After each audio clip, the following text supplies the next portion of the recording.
ఆయన మన జీవితంలో అనేక వాக்குதத்தங்களை கொடுத்திருக்கிறார். అనేక వాగ్దానాలు దయచేసి ఉన్నాడు.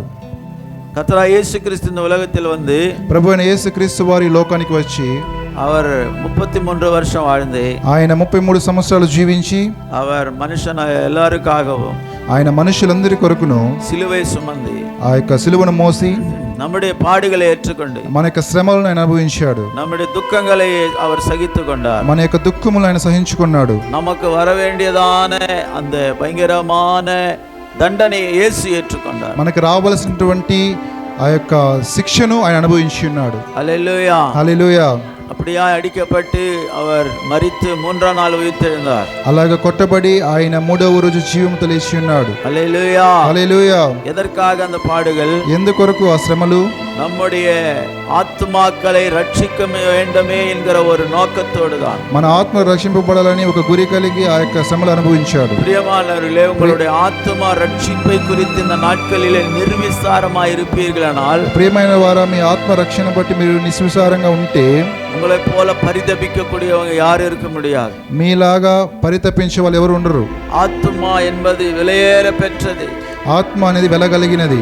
அந்த ஆத்மாவை ரட்சிப்பதற்காக இயேசு அவ்வளவாய் பாடுகள் பட்டார். ఆత్మను రక్షించడానికి యేసు ప్రభు అనేక శ్రమలు అనుభవించి ఉన్నాడు. உன்னுடைய ஆத்மா வந்து பரிசுத்தப்பட வேண்டும் என்பதற்காகவே அவர் தம்முடைய பரிசுத்த ரத்தத்தை சிலுவையில் சிந்தினார். నీ ఆత్మ రక్షింపబడడానికి ఆయన పరిశుద్ధ రక్తమును ఆయన సిలువ మీద కార్చారు. హల్లెలూయా. హల్లెలూయా. உன்னுடைய ஆத்மா விடுதலை பெற வேண்டும் என்பதற்காக, నీ ఆత్మ విడుదల పొందుకోవాలని కొరకు, உன்னுடைய ஆத்மா சுகமா இருக்குமானால், నీ ఆత్మ స్వస్థతగా ఉండాలంటే, సుఖంగా ఉండాలంటే, ఉంటే சுகமா இருந்தால், నీ ఆత్మ సుఖంగా ఉంటే சரீரம் சுகமா இருக்கும். నీ శరీరం సుఖంగా ఉంటుంది. உன்னுடைய ஆத்மா கெட்டு போகும் பொழுது, నీ ఆత్మ చెడిపోయినప్పుడు అనేక వ్యాధిகள் உன் சரீரத்தை தாக்குகிறது. అనేక వ్యాధులు నీ శరీరాన్ని తాకుతున్నాయి. காலையில ஒரு தேவனுடைய பிரசன்னத்திலே ஒரு வெளிப்பாடை ஆண்டவர் கொடுத்தார். ఉదయమున దేవుని ప్రసన్నత ద్వారా ఒక వాక్యాన్ని దేవుడు ఇచ్చినాడు. பிரியமானவர்களே, அவருடைய பிரசன்னத்திலே நாம் காத்திருக்கும் பொழுது, ఆయన ప్రసన్నతలో మనం ఎదురు చూచినప్పుడు అనేక காரியங்களை நம்முடைய வாழ்க்கையில் ஆண்டவர் வெளிப்படுத்துவார். అనేక కార్యాలు దేవుడు బయలుపరుస్తాడు. இந்த உலகம் அழிவுக்குள்ளே அது ஆயத்தப்படுத்தப்பட்டு கொண்டிருக்கிறது. ఈ లోకము నాశనంలోనికి అది ఏర్పాటు చేయబడుతున్నది. ஏனென்றால், ఎందుకంటే தேவன் எதிர்பார்த்தது ஒன்று, దేవుడు ఎదురు చూచింది ఒకటి, அதற்காக தன்னுடைய கடைசி சொட்டு ரத்தத்தை கூட உனக்காக எனக்காக ஆண்டு சிந்தி விட்டார். అందుకొరకు దేవుడు తన ఆఖరి రక్తపు బొట్టును నీ కొరకు నా కొరకు చిందించి ఉన్నాడు. உன்னுடைய மாம்சத்தின் கிரியைகளை அழிக்கும்படியாகவே அவர் தன்னுடைய மாம்சத்தை அழித்து கொண்டார். నీ శరీర క్రియలను నాశనము చేయడానికి ఆయన శరీరాన్ని ఆయన నాశనం చేసుకున్నాడు. அவருடைய சரீரம் அப்படியாய் அடிக்கப்பட்டு ஜனங்கள் பரிதபிக்கப்படக்கூடிய விதத்திலே அவர் ஒரு ரூபமில்லாத நிலைமையை அவர் ஏன் அப்படி அந்தகாரம் அடைந்தார்? ఆయన శరీరాన్ని అలగొట్టుకొని మనుషులు పశ్చాత్తాపపడేలాగా ఆయన శరీరాన్ని అలగొట్టుకున్నాడు. அந்தகாரம், அவருடைய சரீரமே ஒரு எந்த உருவமாய் அது காணப்படவில்லை. ఆయన శరీరము ఒక ఏ రూపము కనబడలేకపోయింది. அது அப்படியே அந்த கேடு அடைந்தது. అది అలా అంధకారమయమైపోయింది. அந்த சரீரத்துல உருவமே தம்படலையா, ఆ యొక్క శరీరములో రూపమే కనబడలేదు. நம்ம பார்க்குறோம் அப்படியே நம்முடைய சில ஸ்க்ரீன்ல சில போட்டோங்கெல்லாம் சிலுவையில் இயேசு இப்படி தொங்கி கொண்டிருக்க மாதிரி நாம் பார்க்கிறோம். కొన్ని చిత్రపటం చూస్తున్నాం, యేసు ప్రభు అలా సిలువ మీద వేలాడుతూ చూస్తున్నాం. பிரியமானவர்களே, அது உண்மையான ஒரு போட்டோ கிடையாது. అది నిజమైన ఫోటో కాదు. அது மனுஷனுடைய கற்பனைக்கு அப்பாற்பட்டதான ஒரு உருவம். అది మనిషిని ఆలోచన పెట్టి గీయబడిన ఒక రూపం. అది அந்த ரூபத்தை யாராலும் பார்க்க சகிக்க முடியாது. ఆయన నిజమైన రూపాన్ని చూసి ఎవరు సహించలేరు. அவர் சரீரத்தில் வசனமும் சரித்திரம் சொல்லுது, அந்த முள்கள் அந்த முள்ளு கிரீடத்தை தலையில வச்சு அடிச்சிருக்கிறாங்க. చరిత్ర చెబుతున్నది దేవుని తల మీద ముళ్ళు కీటం పెట్టి కొట్టారంట. 5 అంగుళం ముళ్ళు ఉள்ள నోంజింది.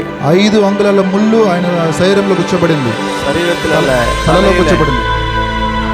இங்கே அடிச்ச முள்ளு இந்த கண்ணுல வந்துருக்குது வெளியே. ఆ తలలో కొట్టబడిన ముళ్ళు కన్ను లోపల నుండి బయట వచ్చేసింది. కన్నుకుள்ள ఇறங்கி కన్నులింద அப்படியே రక్తం வந்துட்டே இருந்துச்சு. అది ఆ కళ్ళలో దిగడం వల్ల కళ్ళు నుంచి రక్తం అలా కారుతూ ఉంది. அவருடைய சரீரத்துல ஒரே மாம்சம் கூட ஒட்டி இல்லை. ఆయన శరీరంలో ఒక మాంసపు ముద్ద కూడా అతికించబడలేదు. அதெல்லாம் அப்படியே எலும்பு தெரியும். అదన్నీ రాల్చబడి ఎముకలు కనబడ్డాయి. அப்படியே கிழிக்கப்பட்டது சரீரம். ఆయన శరీరం అలా చీల్చబడింది. இதனால ఎందుకొరకు? மாம்சத்தினுடைய கிரியைகள் நிமித்தமாய், నీ శరీర క్రియలను బట్టి. அதான் அது அப்படியே விவரமாய் கலத்தியர் 5:19 ஆண்டவர் எழுதி வச்சிருக்கிறார். అదే వివరముగా గలతీయులు 5:19 దేవుడు రాసిపెట్టి ఉన్నాడు. வாசிக்கலாமா? చదువుకుందామా? శరీర కార్యములు స్పష్టమైనవి, అవి ఏవనగా శారత్వము, అపవిత్రత, కామకత్వము, విగ్రహారాధన, వ్యభిచారము, ద్వేషములు, కలహము, మత్సరములు, క్రోధములు, కక్షలు, భేదములు, విమతములు, అసూయలు, మత్తతులు, అల్లరితో కూడిన ఆటపాటలు మొదలైనవి. వీటిని గూర్చి నేను మునుపు చెప్పిన ప్రకారము ఇట్టి వాటిని చేయువారు దేవుని రాజ్యమును స్వతంత్రించుకొనరని మీతో స్పష్టముగా చెప్పుచున్నాను. హల్లెలూయా. హల్లెలూయా. கர்த்தருக்கு மகிமை உண்டா. தமிழ்ல வாசிக்கலாம். దేవునికి మహిమ కలుగును. తమిళ చదువుకుందాం. மாம்சத்தின் கிரியை வெளியரங்கமாக இருக்கின்றன.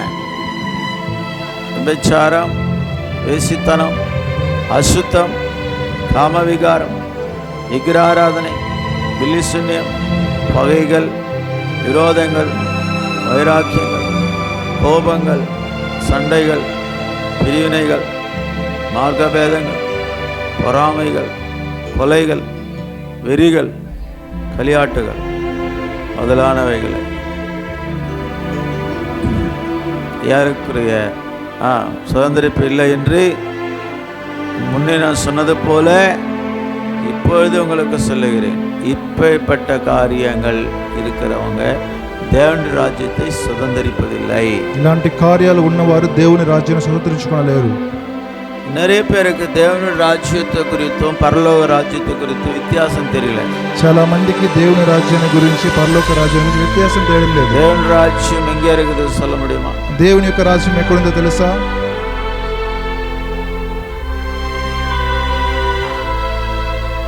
அவர் பரலோகம் சொன்னார். మీరు நேரம் దేవుని రాజ్యం అங்கே நெக்ஸ்ட் வேற யாரும் சொல்றீங்க? முதல்ல சொல்லிட்டு வேற ஒன்றும் சொல்ல. நெக்ஸ்ட் யார் சொல்றீங்க?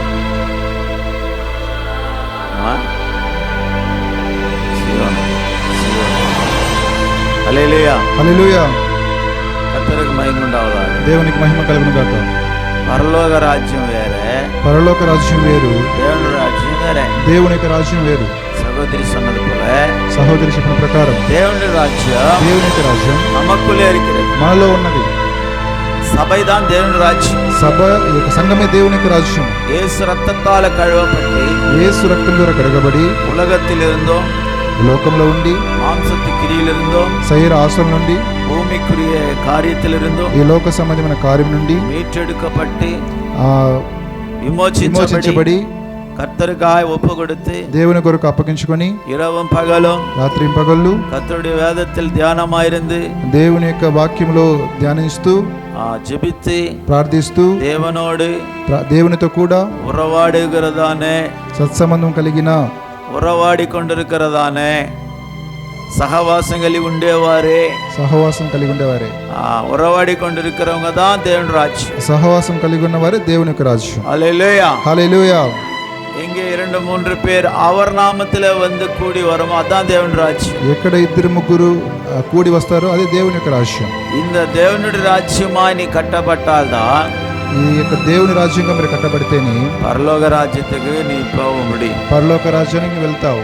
அதுதான் இங்க ஆண்டவர் சொல் திட்டவட்டமாய், இந்த பாவங்கள் ஒன்று இருந்தாலும் நீ దేవుని రాజ్యத்திலே ప్రవేశించ முடியும். ఇక్కడ దేవుడు చెప్తున్నాడు, ఈ యొక్క పాపములు ఒక్క పాపమున నీవు పరలోక రాజ్యానికి వెళ్ళలేవు. పరలోక రాజ్యం కాదు, మళ్ళా దేవునుடைய రాజ్యం. దేవుని యొక్క రాజ్యం.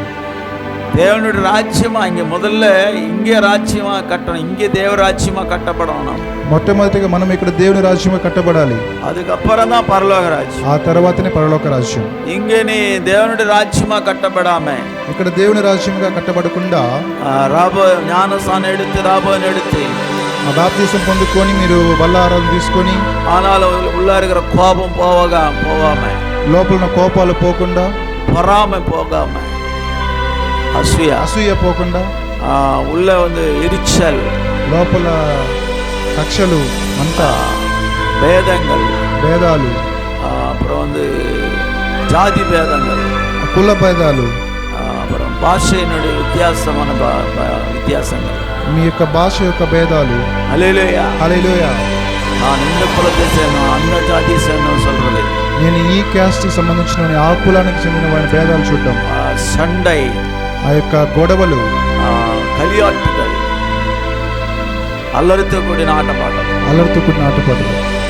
இதெல்லாம் செஞ்சு கொண்டு அதில் எல்லாத்திலையும் கை போட்டு, அதான் இங்கே தமிழ் ஒரு வசனம் బైబిల్లో కొరింథీయుల పౌలు சொல்றாரு, ఈ కార్యములన్నీ చేస్తూ దాంట్లో చేయి వేసుకుంటూ మీరు బతుకుతూ, కొరింథీయుల ஒரு வார்த்தை சொல்லப்பட்டது, కొరింథీయులో ఒక మాట చెప్పబడింది, நீ பிசாசின் பாத்திரத்திலும் தேவனுடைய பாத்திரத்திலும் நீ வந்து பானம் பண்ணுவது உனக்கு கூடாதது அப்படின்னு சொல்லி, సాతాను పాత్రలను దేవుని పాత్ర నువ్వు భుజించుట మంచిది కాదు అంటున్నాడు. హల్లెలూయా. హల్లెలూయా. ஒன்னு இருந்தா உலகத்திலோடு இருந்துரு, ఒకటి ఉంటే లోకంతో ఉండిపోవాలి. இல்ல கர்த்தருடைய பிள்ளை என்று உள்ள வந்த பிறகு నీవు దేవుని కుమారుని లోపలికి వచ్చినప్పుడు நீ தேவனுடைய ராஜ்யத்தில் சேர்க்கப்படுகிறாய், నీవు దేవుని రాజ్యంలో చేర్చబడుతున్నావు. அப்போ நீ வந்து தேவனுடைய ராஜ்யத்துக்கு ஏற்ற பிரகாரமாய் வாழணும், దేవుని రాజ్య ప్రకారం నడుచుకోవాలి. அப்போதான் நீ வந்து ஒரு தேவனுடைய பிள்ளையாக முத்திரை போடப்படுவாய், అప్పుడుదా నీవు దేవునికి బిడ్డగా ముద్ర వేయబడతావు. தேவனுடைய ராஜ்யமாய் கட்டப்படவில்லை என்றால், దేవుని రాజ్యంగా కట్టబడలేదంటే, நாம் எபேசியர்ல கூட சொல்லப்பட்டிருக்கிறது, ఎఫెసీయులో కూడా చెప్పబడింది, நீ தேவனுடைய ராஜ்யமாக மாறும் பொழுது, నీవు దేవుని రాజ్యముగా మారినప్పుడు பரிசுத்த ஆவியானவர் தானே உன்னை அவருடைய தேவனுடைய வாசஸ்தலமாய் அவர் கட்டி உன்னை உருவாக்குகிறார். పరిశుద్ధాత్మ దేవుడు దేవునికి నివాస స్థలంగా నిన్ను కట్టుతున్నాడు. హల్లెలూయా. హల్లెలూయా. దేవునుடைய వాసస్థలమాய் நீ கட்டப்பட்டால் தான், దేవుని నివాస స్థలంగా నీవు కట్టబడితేనే పరలోక రాజ్యத்துக்குள்ளே ప్రవేశిக்க முடியும், పరలోక రాజ్యంలోనికి ప్రవేశించగలవు. యేసు క్రీస్తు ஒரு வார்த்தை சொன்னார், யோவான் சுவிசேஷம் 3ஆம் அதிகாரத்திலே, యేసు ప్రభువు ఒక మాట చెప్పారు యోహాను సువార్త 3వ అధ్యాయంలో, நீ மனம் திரும்பினால், அங்கே சொல்ல புதிதாய் மறுபடியும் பிறக்காவிட்டால் దేవునుడి రాజ్యத்தை நீ కానమాటాய் என்று சொன்னார். ఇక్కడ యేసు ప్రభు చెప్తున్నారు, ఒకడు క్రొత్తగా జన్మించితేనే గాని అతడు దేవుని రాజ్యం చూడలేని నీతో నిశ్చయముగా చెప్పుచున్నాను నేను. వాసికలం 3:3.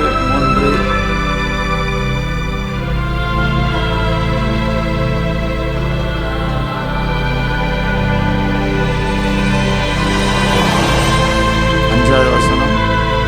ஹலோ 3. மூணாவது படிச்சுட்டீங்கம்மா, அடுத்தது 5வது படிங்க. இப்போ படிச்சது 3வது படிங்க, 3வது பசங்க.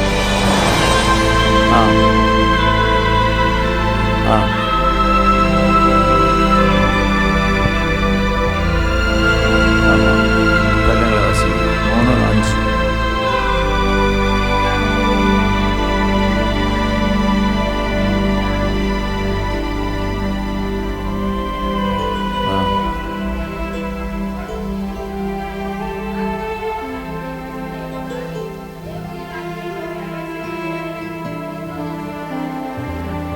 హల్లెలూయా. హల్లెలూయా. இங்க பார்க்கிறதான ஒரு அனுபவம், ఇక్కడ చూస్తున్న ఒక అనుభవము, அதுக்குள்ள பிரவேசிக்கிறதான ஒரு அனுபவம், దాంట్లో ప్రవేశించే ఒక అనుభవం.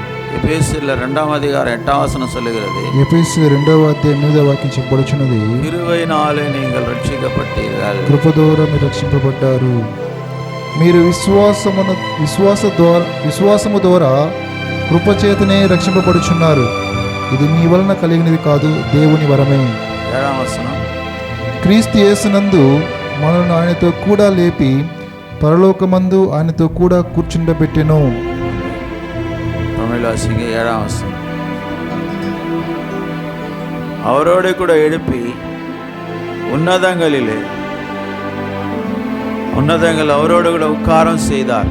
இதுதான் தேவனுடைய ராஜ்யம். ఇదే దేవుని యొక్క రాజ్యం. உன்னை నిన్ను இங்கே ஞானஸ்தானம் எடுத்த பிறகு, நீ ரட்சிக்கப்பட்ட பிறகு, నీవు బాప్తిసం పొందుకుని రక్షణ పొందిన తర్వాత ఉన్నతంగాలిலே அவர் உன்னை உட்கார வைக்கிற ஒரு அனுபవం, ఉన్నత స్థలముల మీద నిన్ను కూర్చుండబెట్టే ఒక అనుభవం, அதுதான் தேவனுடைய ராஜ்யம். అదే దేవుని యొక్క రాజ్యమే.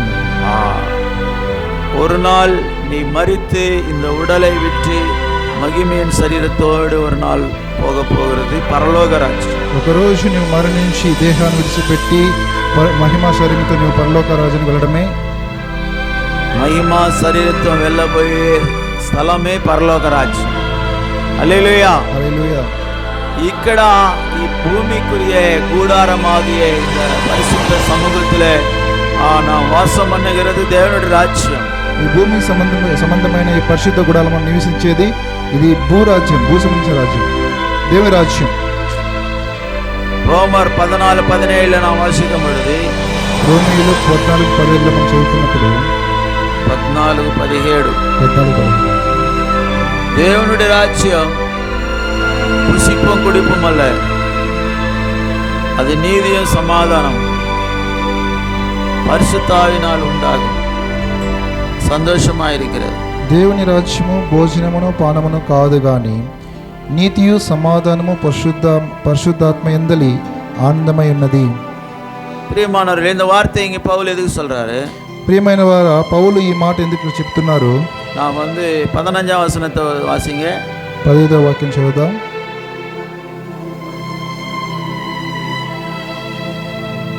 చదువుమా.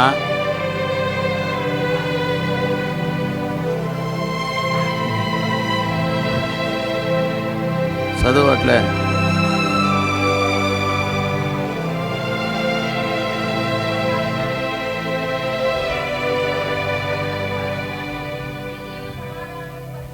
தமிழில் வாசிக்கலாம்.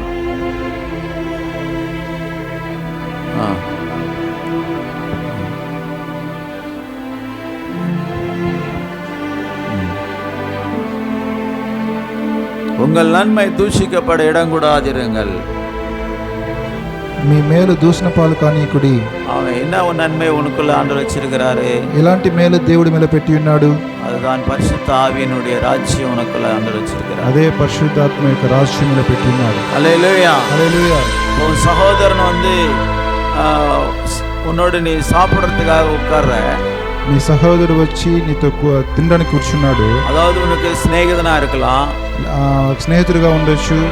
அவனுக்கு மட்டன் சாப்பிட்டா பிடிக்காது, అతనికి మటన్ తింటే పట్టదు, இல்லைன்னா சிக்கன் சாப்பிட்டா பிடிக்காது சில பேருக்கு. అతనికి చికెన్ తింటే నచ్చదు. அவன் எதிரிலே லெగ్ பீஸ்ని కచ్చినిందనా, వాని ఎదుట నువ్వు లెగ్ పీస్ కొరుకుతూ ఉంటే அவனுக்கு దుఃఖமா இருக்கும், వాడికి దుఃఖంగా ఉంటుంది, அவனுக்கு விசனம் உண்டாகும், వాడికి బాధ కలుగుతుంది. இவனோடு நம்ம சேரக்கூடாது, వీటితో మనం చేరకూడదు, போயிடுவான், అలానే వెళ్ళిపోతాడు. அதோட உன்னோட வரமாட்டான், நீ போற சபைக்கு வரமாட்டான். ఆ క్రమంగా అతనికి రాడు, నువ్వు వెళ్ళే సంఘానికి రాడు. అప్పుడు அவன் இடர்ல అతనితో అభ్యంతరం పడిపోతున్నాడు. హల్లెలూయా. அதுக்காக கிறிஸ்து மரித்தார். అందుకొరకు యేసు ప్రభు చనిపోయారు. நல்லா யோசித்து பாருங்க, మీరు బాగా ఆలోచించి చూడండి. உன்னுடைய கிரியினால, నీకు క్రియల చేత, நீ சாப்பிடுகிற ஆகாரத்தினால, నీ తింటున్న ఆహారం బట్టి ஒரு ஆத்மா இடறி போகிறதுனால், ఒక ఆత్మ వెళ్ళిపోతుందంటే அதுக்காக அந்த ஆகாரத்தை விட்டுரு, దాన్ని బట్టి నీ ఆహారం వదిలేయి. அப்போ அதுக்காக இயேசு மரித்தார். దాని కొరకు యేసు ప్రభు చనిపోయారు. ஒரு ஆத்மாவை நீ தேவனிடத்துல கொண்டு வரும்படி அதுக்காக நீ என்ன தியாகம் பண்றியோ அதை தியாகம் பண்ணி ஆகணும். ఒక ఆత్మను దేవుని యొద్దకు రావడానికి నీ ఏ త్యాగం చేయాలి. హల్లెలూయా హల్లెలూయా. கர்த்தராக இயேசு கிறிஸ்து சொன்னார், ప్రభు యేసు క్రీస్తు చెప్పారు, நீங்கள் என்னிடத்துல கேட்டவைகளையும் 28ஆம் அதிகாரம் 19ஆம் வசனம், மத்தேயு சுவிசேஷம் 28:19. కాబట్టి మీరు వెళ్ళి సమస్త జనులను శిష్యులుగా చేయుడి, తండ్రి యొక్కయు కుమారుని యొక్కయు పరిశుద్ధాత్మ యొక్క నామములోనికి వారికి బాప్తిసం ఇచ్చుచు.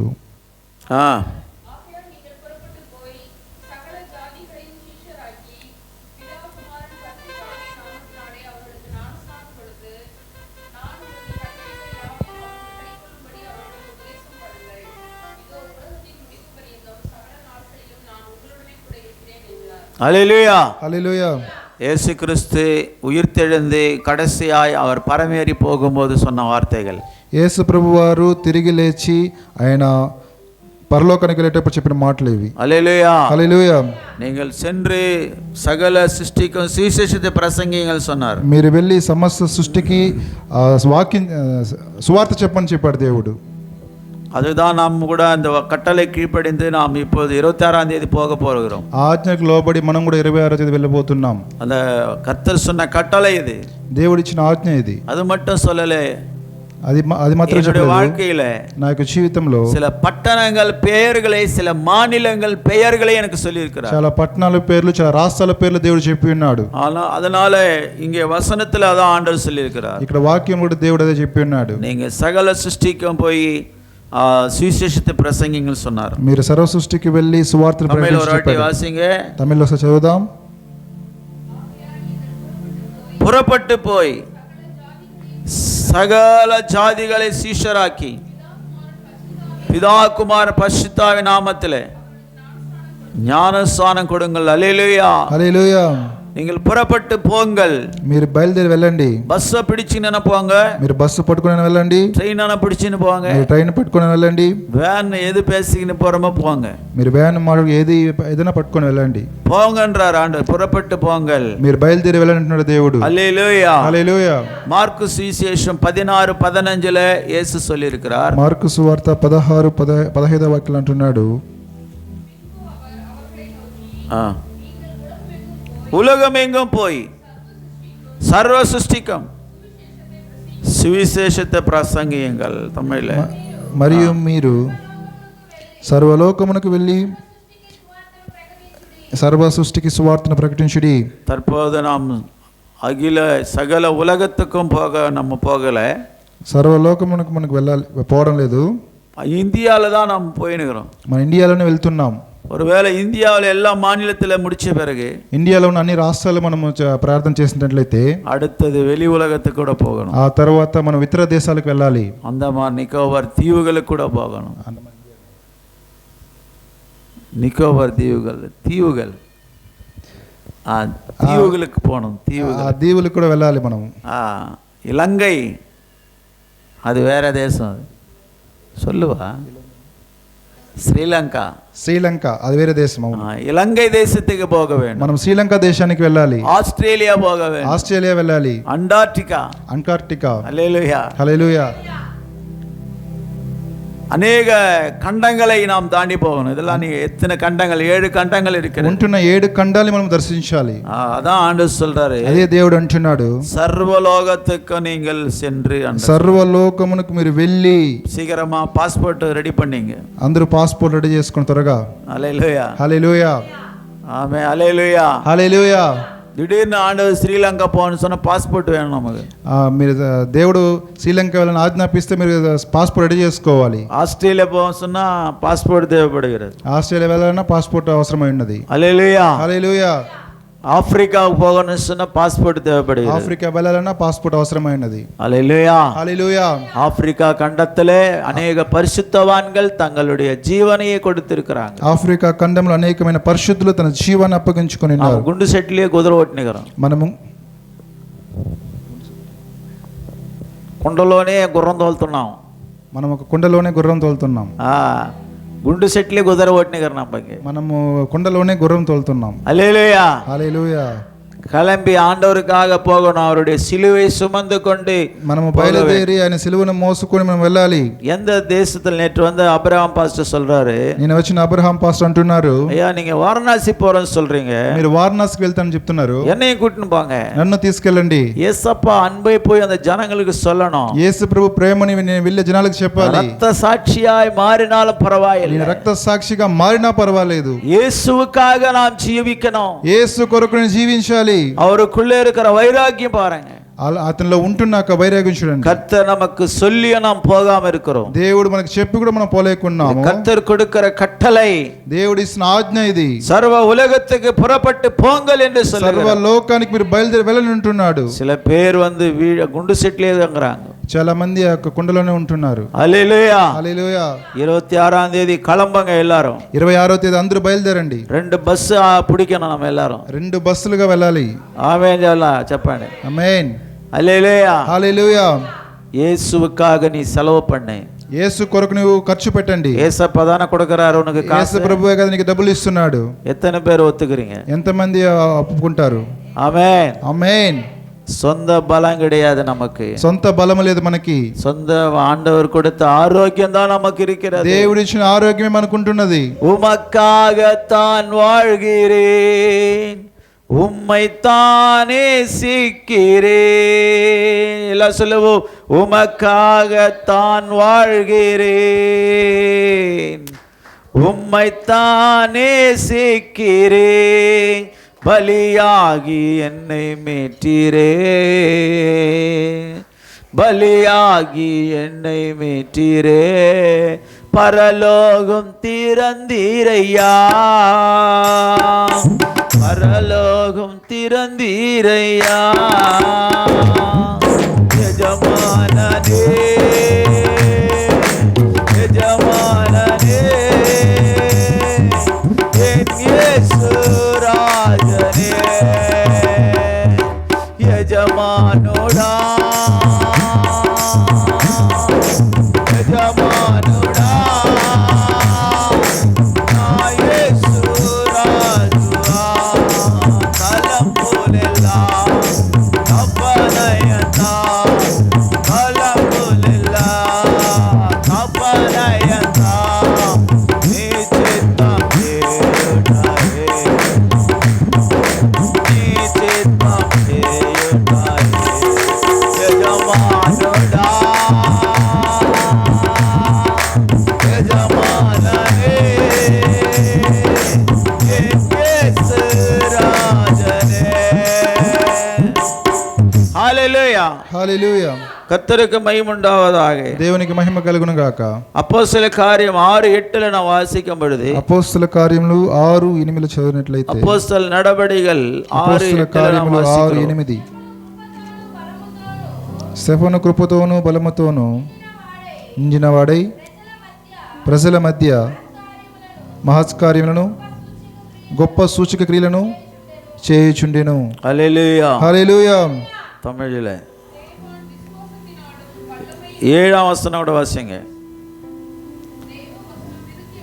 தேவ வசனம் விருத்தி அடைந்தது, சீஷருடைய தொகை எருசலேமிலே மிகவும் பெருகிற்று, ஆசாரியர்கள் அநேகர் விசுவாசத்துக்கு கீழ்ப்படிந்தார்கள், ஸ்தேவான் விசுவாசத்தினாலும் வல்லமையினாலும் நிறைந்தவனாய் ஜனங்களுக்குள்ளே பெரிய அற்புதங்களையும் அடையாளங்களையும் செய்தான். ஹல்லேலூயா. హల్లెలూయా.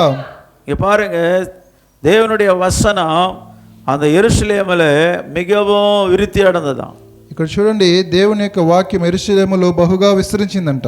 ஆசாரியர்கள் அநேகர் இயேசுவை ஏற்றுக்கொண்டார்கள். అనేక మంది యాజకులు దేవునిలో అంగీకరించారు. பாருங்க, ஆசாரியர்கள் யூதர் குலத்தை சேர்ந்தவங்க. యాజకులు అనేవారు యూద యొక్క సమస్త చెందినవారు.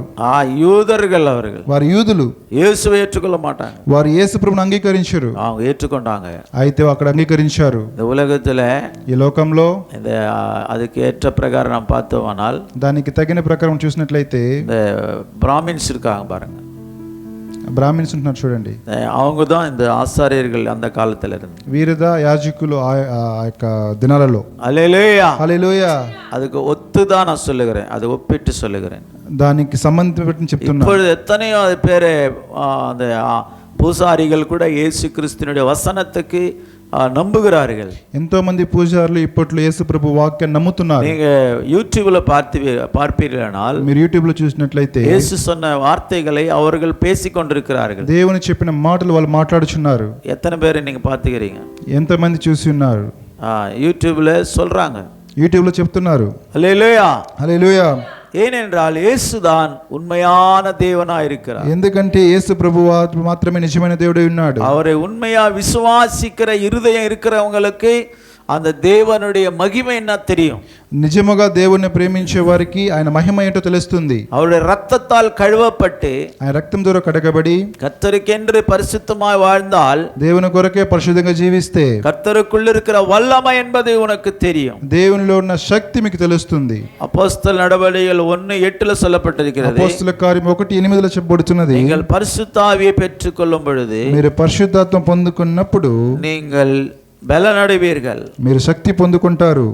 அதனால யூதேயா, சமரியா, எருசலேம் தேசம் எங்க சென்று எனக்கு சாட்சிகளா இருப்பீர்கள் என்று இயேசு சொன்னார். యూదయ సమరయ దేశమంతటా మీరు సాక్షిగా ఉంటారని చెప్తున్నాడు. ஹல்லேலூயா. హల్లెలూయా. பரிசுத்த ஆவி உங்களிடத்தில் வரும் பொழுது நீங்கள் பலனடைவீர்கள். పరిశుద్ధాత్మ మీ ఎద్దకు వచ్చినప్పుడు మీరు శక్తి పొందుతారు. பிரியமானவர்களே, உலகத்துல எந்த ஒரு நியூட்ரிஷனோ மல்டி வைட்டமின்ஸோ அதனால பலன் வருதுன்னு சொல்லி நீங்க நினைக்காதீங்க. ఈ లోకంలో ఏ న్యూట్రిషన్ ఏ మల్టీవిటమిన్స్ ద్వారా మీకు బలం వస్తుంది మీరు అనుకోవద్దు. அதுல வரலாம், దాంట్లో రావచ్చు కానీ ஆனால் அது నిరంతరం கிடையாது. అయితే అది నిరంతరం అయితే కాదు. அது சாப்பிட்டுனே இருந்துதான் பலன் இருக்கும். అది తింటూ ఉంటేనే బలం వస్తుంది. ஆனா இந்த பலன், అయితే ఈ యొక్క శక్తి బలము பரிசுத்த ஆவி உன்மேல் வரும் பொழுது, పరిశుద్ధాత్మ శక్తి మీ మీద వచ్చినప్పుడు அது நிரந்தரமா நிற்கும். అది నిరంతరంగా నిలబడుతుంది. இயேசுவோடு கூட உன்னை கொண்டு போய் பரலோகத்தில் சேர்க்கும் வரையில இந்த பரிசுத்த ஆவியின் வல்லமை நமக்குள்ளே இருக்கும். యేసుతో కూడా మిమ్మల్ని చేర్చేంత వరకు ఆ పరిశుద్ధాత్మ శక్తి మీతో నిరంతరం నిలబడుతుంది. இந்த వల్లமையை நீ பெற்றுக்கொள்ள நீ உன்னை ஒப்பு கொடுக்க வேண்டும். ఈ శక్తిని మీరు పొందుకొని మీరు మిమ్మల్ని అప్పగించుకోవాలి. அதற்காக என்ன செய்தார்கள் அப்போஸ்தலர்கள்? దాని కొరకు ఈ అపోస్తలు ఏం చేశారంటే 2వ அதிகாரம் 1వ వచనத்தில் அப்போஸ்தலர்கள், అపోస్తల కార్యం 2వ అధ్యాయం 1వ వాక్యములో அவர்கள் எல்லாரும் ஒருமனப்பட்டு ஓரிடத்திலே கூடியிருந்தார்கள். పెంతెకోస్తు పండుగ దినం వచ్చినప్పుడు అందరూ ఒక చోట కూడి ఉండురి. హల్లెలూయా. హల్లెలూయా. அவர்கள் ஒரு மனதாக, వారు ఏక మనస్కులై ஒரே இடத்துல கூடி வந்தார்கள். ఒక చోటకి కూడి వచ్చారు. எப்பங்க வல்லமை கிடைக்கும்? ఎప్పుడు మీరు శక్తి దొరుకుతుందండి? ஜப கூட்டம் சொன்னா வர்றது கிடையாது. ప్రార్థన కూటం అంటే వచ్చేది లేదు. ஞாயிற்றுக்கிழமை கூட ஆராதனைக்கு அட்டெண்டன்ஸ் போட வராங்க கொஞ்சம் பேர். ఈ యొక్క ఆదివారం కూడా ఆరాధనకి అటెండెన్స్ వేసుకోవడానికి వస్తున్నారు. அப்படியே வந்தமா போனமா அப்படி வராங்க கொஞ்சம். అలా వచ్చామా అలా వెళ్ళామని ఉన్నారు కొంతమంది. வசனம் சொல்லுது, వాక్యం అంటున్నది காத்திருக்கணுமா. మీరు వేచి చూడాలని చెప్పబడుచున్నది. காத்திருந்தீங்களா మీరు వేచి చూసినట్లయితే வல்லமை இறங்கும், శక్తి దిగుతుంది. வல்லமை வந்தாதான் శక్తి వస్తేనే என்ன நடக்கும்? ఏం జరుగుతుంది? ஆண்டவருக்குள்ள என்ன நடந்தது? దేవునిలో ఏం జరిగింది? அப்போஸ்தலர் 10:38 சொல்லப்பட்டது. అపోస్తల కార్యములు 10:38 చెప్పబడుతున్నది. 38. అదేదనగా దేవుడు నజరేయుడైన యేసును పరిశుద్ధాత్మతోనూ శక్తితోనూ అభిషేకించినదే దేవుడు ఆయనకు తోడై ఉండిన గనుక ఆయన మేలు చేయొచ్చు, అపవాది చేత పీడింపబడిన వారందరికీ స్వస్థత పరచుచు సంచరించుచుండెను. ஹல்லேலூயா. హల్లెలూయా. தமிழில், நசரனாகிய இயேசுவை தேவன் பரிசுத்த ஆவியினாலும் வல்லமையினாலும் அபிஷேகம் பண்ணினார். தேவன் அவரோடு கூட இருந்தபடினால் நன்மை செய்கிறவராய் பிசாசின் வல்லமையில் அகப்பட்டிருந்தவர்களை குணமாக்குகிறவராய் சுற்றித் திரிந்தார். நீ எப்படி சுத்தினுகிற? నువ్వు ఎలా తిరుగుచున్నావు? நீ இயேசுவின் ரத்தத்தால் கழுவப்பட்டவன். నీవు యేసు రక్తం ద్వారా కడగబడినవారు. நீ பரிசுத்த ஆவியை பெற்றிருந்தால், నీవు పరిశుద్ధత పొందుకుని ఉంటే, நீ போற இடத்துல నీ వెలిచిన ప్రదేశంలో பிசாசினால் பிடிக்கப்பட்டவர்கள், దయ్యముల చేత పట్టబడిన వారు விடுவிக்கப்பட வேண்டும், విడుదల పొందుకోవాలి. சுவிசேஷ அறிவிக்க வேண்டும், మీరు సువార్త ప్రకటించాలి, ஜெபிக்க வேண்டும், మీరు ప్రార్థించాలి. நீங்கள் ஜெபிக்கும் பொழுது మీరు ప్రార్థించినప్పుడు அற்புதங்கள் நடக்கணும். అద్భుతాలు జరగాలి. அங்கே இயேசுவை ஏற்றுக்கொண்டவர்களுடைய வாழ்க்கையில, యేసు ప్రభువుని అంగీకరించిన వారి జీవితాలలో నమ్మి బాప్తిసం పొందిన వారు రక్షింపబడదురు, నమ్మని వానికి శిక్ష విధించబడను. నమ్మిన వారి వలన ఈ సూచక్రియలు కనబడను. ఏవనగా నా నామములు దెయ్యాలు వెళ్ళగొట్టదు, కొత్త భాషలు మాట్లాడుదురు, పాములు ఎత్తి పట్టుకొందరు, మరణకరమైన తాగినది హానికర చేయదు, రోగుల మీద చేతులు ఇచ్చినప్పుడు స్వస్థత పొందుదురు. హల్లెలూయా. హల్లెలూయా. இந்த காரியங்கள் எல்லாம் எப்படி நடக்கிறது? ఈ కార్యాలన్నీ ఎలా జరుగుతాయి? நீ ஞானஸ்நானம் பெற்றிருக்கிறாயா? మీరు బాప్తిసం పొందుకొని ఉన్నారా? எத்தனை பேர் ஞானஸ்நானம் எடுத்திருக்கீங்க? ఎంతమంది బాప్తిసం పొందుకొని ఉన్నారు? கையை தூக்கி காட்டுங்க. చేతులెత్తి చూపించండి. நல்ல கை தூக்க ஞானசானம் எடுக்க. బాగా చేతులెత్తి చూపించండి బాప్తిసం పొందుకున్న వాళ్ళంతా. హల్లెలూయా. హల్లెలూయా. ఎడగலையா? తీసుకోలేదా? త్వరగా తీసుకోండి. அவர் பின்னால ఎడగల. వెనకాల ఉండే అతను తీసుకోలేదంట. మారు మనసు తగిన బాప్తిసం తీసుకోవాలా? మారు మనసు తగిన బాప్తిసం పొందుకోవాలి. அப்ப ஞானசானம் எடுத்திருந்தா అంటే బాప్తిసం పొందుకుని ఉంటే என்ன நடக்கும்? ఏం జరుగుతుంది? பேய்களை ஓட்டணும். నీవు దయ్యాలను వెళ్ళగొట్టాలి. போய் வசனம் சுவிசேஷம் சொல்லணும். నీవు వెళ్ళి సువార్త చెప్పాలి. அப்போ பிசாசுகள் ஓடும். అప్పుడు సాతాను పరిగెడతాడు, దయ్యాలు పరిగెడతాయి. హల్లెలూయా. హల్లెలూయా. வாழ்க்கையில் நடக்குதா? మీ జీవితంలో జరుగుతున్నాయా? பிசாசுக்கு அவனோடு நீ கை கொடுத்து నీవు సాతానుతో కలిసి చేతులు కలిపి அவன் மேல தோல் போட்டு அவன் கை மூந்தாள் மேல தோல் போட்டுக்கணும். అతని మీద నువ్వు చేయి వేసుకుని అతను నీ మీద చేసుకొని அப்படி க்ளோஸா நீங்களாம் வைக்கிறீங்களே. మీరు అలా క్లోజ్ గా నిలబడుతుంటే ఈ పిశాసే పో, நான் எப்படி போவான்? నీవు సాతాను లాగా వెళ్ళిపోతావు. அவனை எதிர்த்து நிக்க வேண்டும். నీవు అతని ఎదిరించి నిలబడాలి. அப்பதான் அவன் ஓடுவான். అప్పుడే అతను పరిగెడతాడు. அவனோடு காம்ப்ரமைஸ் ஆகக்கூடாது. వాడితో నువ్వు కాంప్రమైజ్ అయితే பிசாசினுடைய கிரியைகளுக்கு நீ உட்படாதே. సాతాను క్రియలకు నీవు లోబడవద్దు. உனக்குள்ள எந்த பாவம் காணப்படக்கூடாது. నీలో ఏ పాపము కనబడకూడదు. இயேசுவை பரிசுத்த ஆவி வல்லமையினாலே கர்த்தர் நிரப்பி இருந்தார். యేసుని పరిశుద్ధాత్మ శక్తి చేత నడిపించాడు. அவர் నన్மை செய்கிறவராய் சுற்றி திரிந்தார். ఆయన మంచి చేసే వ్యక్తిగా తిరుగుతూ ఉన్నాడు. நீ பரிசுத்த ஆவியை பெற்றிருக்கிறது உண்மையானால், నీవు పరిశుద్ధాత్మ శక్తి పొందుకు నిజమైతే நீ நல்லது செஞ்சு கொண்டிருக்கணும். నీవు మంచిది కార్యం చేస్తూ ఉండాలి. உன்னை நல்ல பேச்சு பேசணும். నీవు మంచి మాటలు మాట్లాడాలి. நீ உனக்குள்ள இருந்து பிசாசு நீ போனாவே பிசாசு பயந்து ஓடணும். నీ వెళ్తేనే సాతాను పరిగెత్తి వెళ్ళిపోవాలి భయపడి. அது எப்படி நடக்கும்? అది ఎప్పుడు జరుగుతుంది? நீ நல்லது உனக்குள்ள இருக்குமானால், మంచిది నీలో ఉంటే, பரிசுத்தாவின் வல்லமை நிரப்பப்பட்டிருப்பாயானால், పరిశుద్ధాత్మ శక్తి చేత నింపబడి ఉంటే, பிரியமானவர்களே, ప్రియమైన వారలారా, உலகத்தை நேசிக்காதே. ఈ లోకాన్ని ప్రేమించొద్దు. இந்த మన్నోడు మన్ను పోరు இந்த మాంసத்தை நேசிக்காதே. మట్టితో కలిసిపోయి ఈ యొక్క శరీరాన్ని నీవు ప్రేమించొద్దు. அந்த మనుషனுடைய మాంసం అనేక విధமா இருக்கிறது. మనిషిని యొక్క శరీరం అనేక విధంగా ఉంటున్నాయి. కొంచెం పేరు వెள்ளையாகறாங்க, చాలా మంది తెల్లగా ఉంటున్నారు. కొంచెం పేరు కరుపాగறாங்க, చాలా మంది నల్లగా ఉంటున్నారు. కొంచెం పేరు முடிங்க కరుపா இருக்குது, కొంతమంది వెంట్రుకలు తెల్లగా ఉంటున్నాయి. కొంచెం పేరు முடிங்க వెள்ளையா இருக்குது, కొంతమంది వెంట్రుకలు తెల్లగా ఉంటున్నాయి. కొంచెం పేరు పెయింట్ అడిచి அப்படியே బ్రౌన్ மாத்திட்டாங்க, కొంతమంది పెయింట్ వేసుకుని బ్రౌన్ గా మార్చేస్తున్నారు. హల్లెలూయా. హల్లెలూయా. இதெல்லாம் ஒரு கணக்கு கிடையாது. ఇదంతా ఒక లెక్కలు కాదు. நீ மகிமையை பெற்றுக்கொள்ளணும். మీరు మహిమను పొందుకోవాలి. அப்படியானால் అలాగైతేనే பரிசுத்தாய் உனக்குள்ள இருப்பார். పరిశుద్ధాత్మ దేవుడు మీలో ఉంటాడు. மாம்சத்தை நோக்கி பார்த்து கொண்டிருப்பாயானால், నీవు శరీరాన్ని చూసి వెళుతున్నట్లయితే, உலகத்தை பார்த்து சொல்லுட்டுனா, ఈ లోకాన్ని చూసి జొల్లు కారుస్తూ ఉంటే, இந்த உலக பணத்து மேலே அதிகமான நாட்டம் கொண்டிருப்பாயானால், ఈ యొక్క డబ్బుల మీద నీవు అధిక ఆశ పెట్టుకొని ఉంటే, பூங்களும் நகைங்களும் பொட்டுங்களும் இப்படி உலக பிரகாரம் ஆடம்பரமான வாழ்க்கைக்கு நீ இடம் கொடுப்பாயா. పువ్వులు నగలు ఈ యొక్క ఆడంబరమైన జీవితాన్ని నీవు ముఖ్యత ఇస్తుంటే, பரிசுத்த ஆவி உனக்குள்ள தங்க முடியாது. పరిశుద్ధాత్మ దేవుడు నీ నివాసము చేయలేడు. ஒப்பு கொடுத்து முழங்கால் போடுவோம். అందరూ అప్పగించుకొని మోకరిద్దామా? இந்த காலை நேரத்திலே, ఈ ఉదయకాల సమయమందు பரிசுத்த ஆவி உங்கள் மேல வர நேரமாயிருக்கிறது. పరిశుద్ధాత్మ దేవుడు రావడానికి సమయమై ఉన్నది. అది சீக்கிரமா இயேசு வந்து கொண்டிருக்கிறார். ఇదిగో యేసు ప్రభు త్వరగా రాబోచున్నాడు. நீ கர்த்தர் சொன்ன வார்த்தைகளுக்கு கீழ்ப்படிவாயாக. దేవుడు చెప్పిన మాటలకు లోబడినట్లయితే, எந்தெந்த இடத்திலே உங்களை ஆண்டவர் போக சொல்லுகிறாரோ, ఏ ప్రదేశానికి దేవుడు మేము వెళ్ళమనుచున్నాడు, புறப்பட்டு போங்கள் என்று சொல்லுகிறார். వెళ్ళండి.